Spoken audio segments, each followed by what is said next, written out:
هذه الدول التي تحرك المجتمع الدولي ضد مصر متهمة بوثائق وبأدلة لدى أجهزة الأمن القومي المصري، ولازم تطلع بقى وقت كشف الأوراق، اشجينا بقى تطلع لنا الإثباتات اللي بتقول إنه هذا التنظيم الدولي تصرف عليه من مخابرات مين ومين ومين. ألمانيا وإنجلترا وفرنسا فين؟ الولايات المتحدة الأمريكية فين؟ إيه اللي اتصرف على التنظيم في المنطقة العربية عشان يصل للحكم؟ ايه اللي بيتعمل في الاستثمارات في التنظيم الدولي؟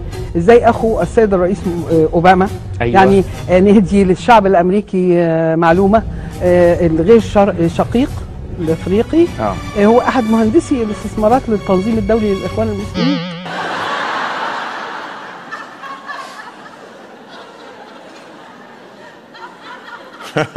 Don't you think?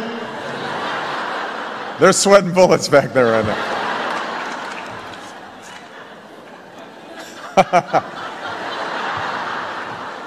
يعني تاني يعني اهداء الى الشعب الامريكي، للشعب الامريكي يعني عشان نبتدي نطالبه. اخو اوباما هو غير شقيقه في افريقيا هو احد مهندسي الاستثمارات الكبرى للتنظيم الدولي للاخوان المسلمين. Well, now for the first time I can tell you that you're a disaster.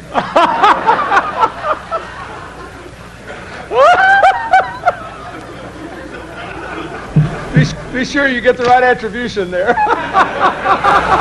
Я надеюсь, что вы правильно все это поняли.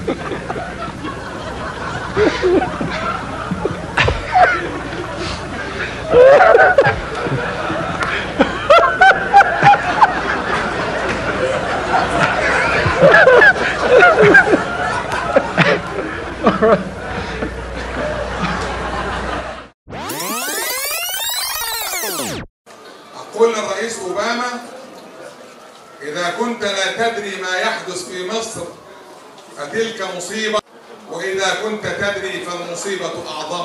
إن ما يحدث من عدوان على الحريات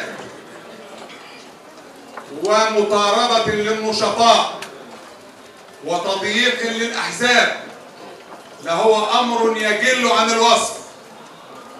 وأمريكا التي رعت وترعى عليها أن تتحمل مسؤوليتها في رفع هذا العبء عن كاهل الشعب المصري الذي يئن من كثرة ما يتعرض له، على وجه الخصوص قضاء مصر الشام.